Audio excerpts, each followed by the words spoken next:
Fred Hampton was a 21-year-old father-to-be and chairman of the Illinois Black Panther Party when he was shot in the head at close range by Chicago police while he lay next to his child's mother. On December 4th, 1969, at approximately 4:45 in the morning, 14 plainclothes Chicago police officers raided his apartment at 2337 West Monroe Street on the west side of Chicago.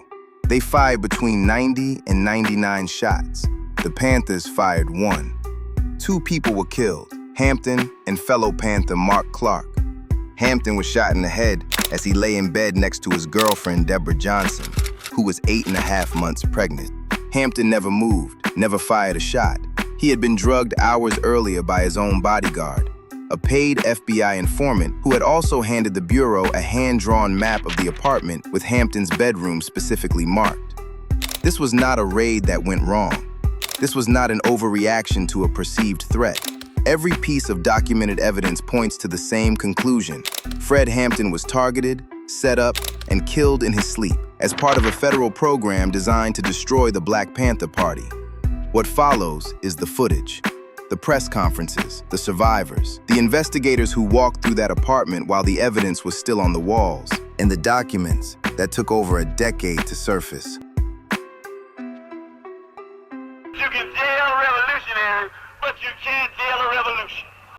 I'm the deputy chairman of the state of Illinois Black Panther Party, Fred Hampton. Everything would be all right if everything was put back in the hands of the people, and we're going to have to put it back in the hands of the people.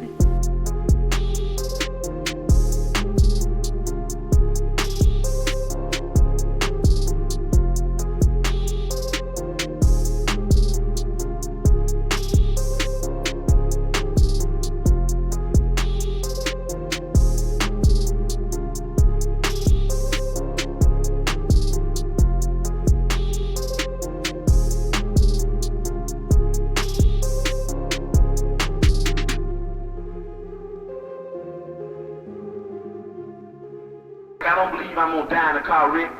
I don't believe I'm gonna die from slipping on a piece of ice. I don't believe I'm gonna die because I got a bad heart. I don't believe I'm gonna die because of lung cancer. I believe that I'm going to be able to die what I was in the thing that I was born for. I believe that I'm going to be able to die high off the people. I believe that I will be able to die as a revolutionary in the international revolutionary proletarian struggle. And I hope that each one of you will be able to die in the international proletarian revolutionary struggle, or even be able to live in it. And I think that struggle is going to come.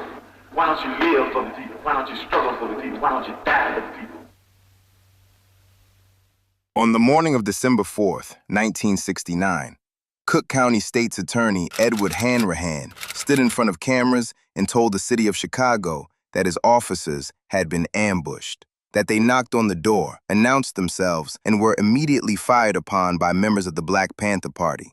That what happened at 2337 West Monroe Street was a gun battle, and that by the grace of God, his men survived it. As soon as Sergeant Daniel Groth and Officer James Davis, who were leading our men, announced their office, occupants of the apartment attacked them with shotgun fire. This attack by the Black Panthers on the police, plus the weapons which were recovered at the depot where they were storing them, clearly demonstrates the true character of the Black Panther Party. The immediate, violent, criminal reaction of the occupants in shooting at announced police officers emphasizes the extreme viciousness of the Black Panther Party. The response from the group was the firing of a shotgun blast at our police officers. No verbal response in addition to that. The response to our police officers was the firing at them by a person in the apartment. Didn't they ask who was it several times? When the police officers announced their office, they were fired upon. He released photographs to the press, circled in red. Bullet holes, he said, proof of the Panther attack. They were nail holes. The bullet trajectories investigators documented on the scene showed rounds coming into the apartment, not out of it. The medical examiner testified that Mark Clark, one of the 2 men killed that morning, could not have struggled after being shot through the heart, directly contradicting what officers swore under oath.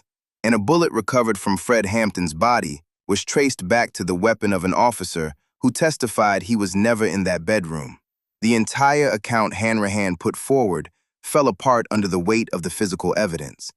The account that we made public yesterday gives a detailed explanation of what happened in that apartment. I stand wholeheartedly behind it as absolutely accurate. There is one inconsistency in, well, for example... I do not intend to quibble about that account. You intend to get it the truth? The account that we gave of the events is the truth. One of the four pictures you gave the Tribune had two bullet holes on the right side of what was supposed to be the rear door. Henry has his lied before, and he's going to lie again. That hole that he's blown up in the papers is a hole of a nail. A close-up of a nail head. Plus a little bit of the door hatch. Plus the door hatch. Now here you see the large nail heads being pointed out. The physical evidence was still in that apartment. Within hours of the raid, the Panthers opened the building to journalists, community members, and independent investigators. What they documented directly contradicted the state's attorney's account. Now, as you open this, there's also, of course, a knob door in this one. As you open this door, there's a grudge behind the door. The top hole shows that the bullet was incoming. They fired through the door and hit the brother through the door. The brother fell here. Most of the blood is dried up, but you can see a little bit of it there and a little bit of it on the floor. The brother was shot 4 or 5 times, so after they came through the door, they shot him again to make sure he was dead. Bullet by bullet, hole by hole. The trajectory of every round going into that apartment, not out of it. This isn't a lawyer's argument or a historian's interpretation. This is the physical record, documented while the blood was still on the walls. Another photo claimed to show the bullet-riddled door across in the bedroom. The officers testified that the Panthers fired into that door from inside their bedroom. In fact, the door in the photo was the bedroom door, and the holes in the door were made by police gunfire at the Panthers. As you can see, bathroom door is intact. Not only the bathroom door, but the entire wall area is intact. There was a picture of the inside of the door to the bathroom, yes. That door, our reporters discovered, corresponded to one on the front living room adjoining the bedroom. There were holes in the door. When the door was open, those holes corresponded to holes that were in the wall adjoining between the bedroom and the living room. And when they stuck a stick through the holes, they all matched up. I make no evaluation of the pictures other than to say they portray conditions as they existed in that apartment at the time those pictures were taken. A bathroom door presented as a bedroom door. Nail holes presented as bullet holes.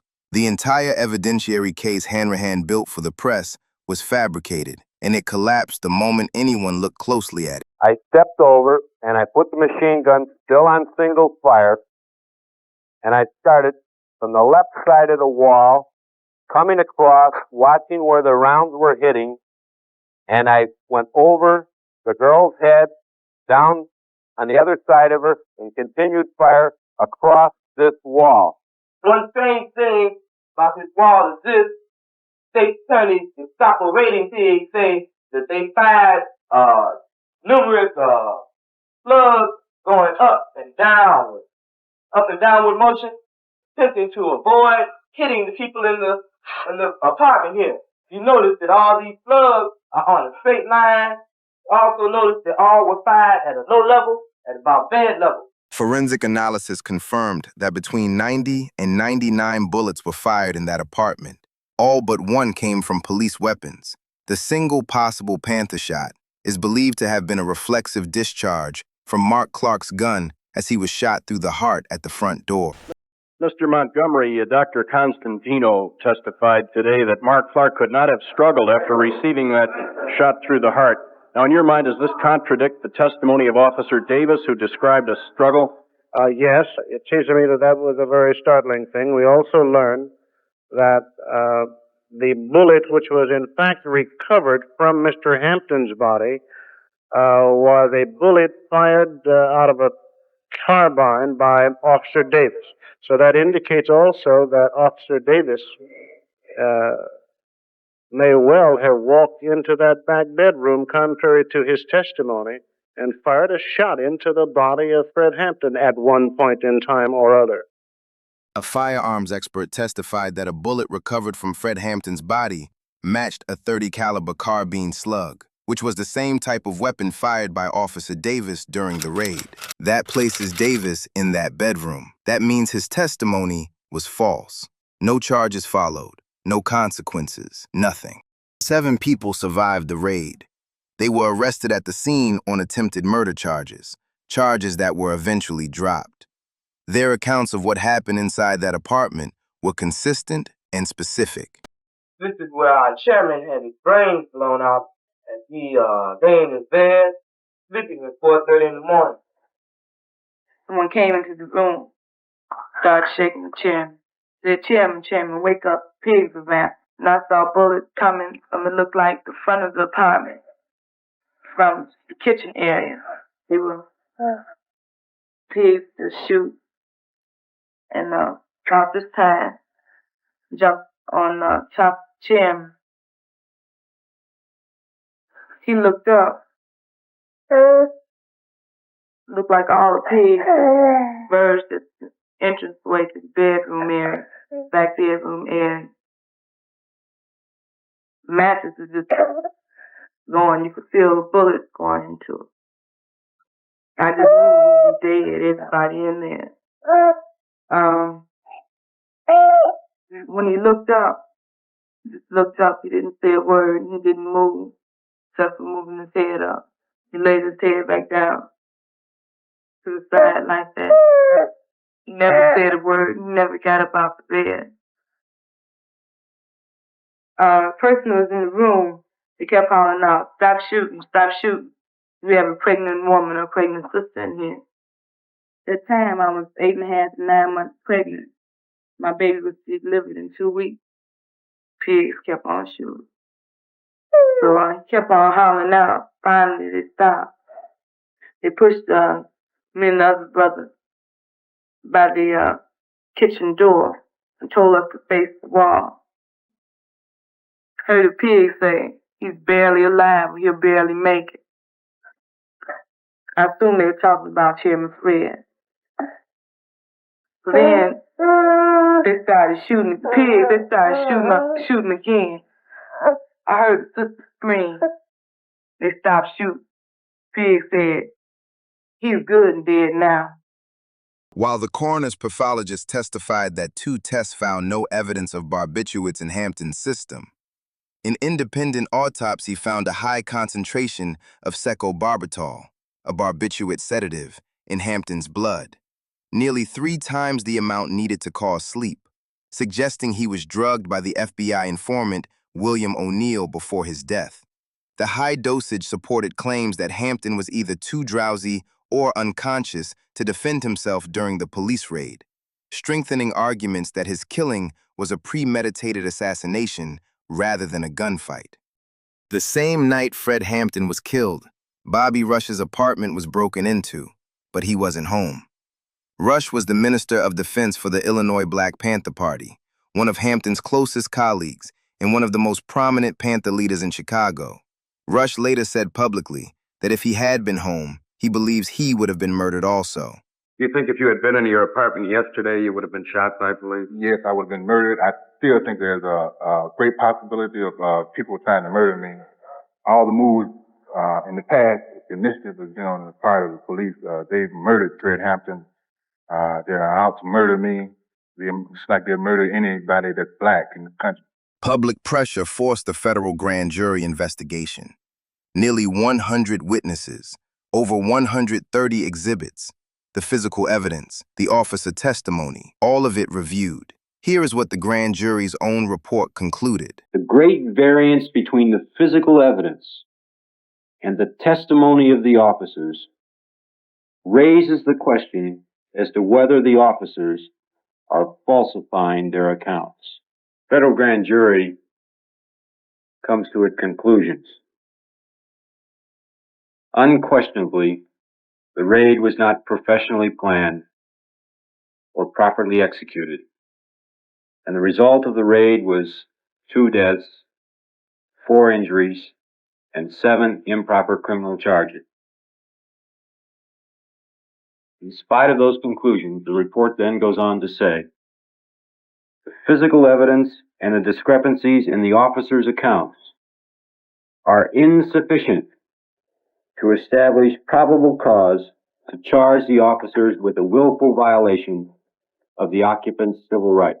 Based on available evidence, namely the physical condition of the home and its contents, physical condition of the remains of Fred Hampton, the search warrant was merely a subterfuge, and the mission of the police was to murder and maim.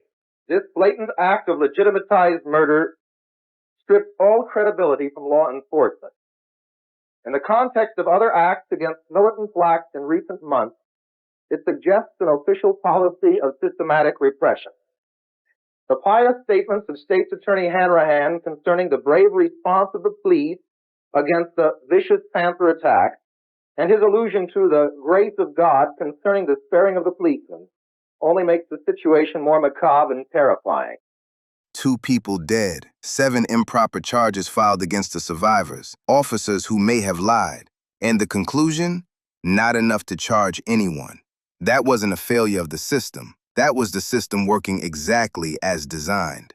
The floor plan exists. The toxicology report exists. A COINTELPRO memo dated December 3, 1969, the day before the raid, ties the operation directly to the FBI. In 2021, a Freedom of Information Act request produced a letter from J. Edgar Hoover, dated 6 days after the murder, personally thanking the agent who coordinated the raid and approving a $200 bonus for his work. In 1982, the federal government, Cook County, and the city of Chicago each paid 1/3 of a $1.85 million settlement to the Hampton and Clark families and the raid survivors. No admission of guilt, no criminal charges, no prison time. William O'Neill, the man who drugged Fred Hampton and handed the FBI the map to his bedroom, was interviewed for the 1990 documentary Eyes on the Prize 2.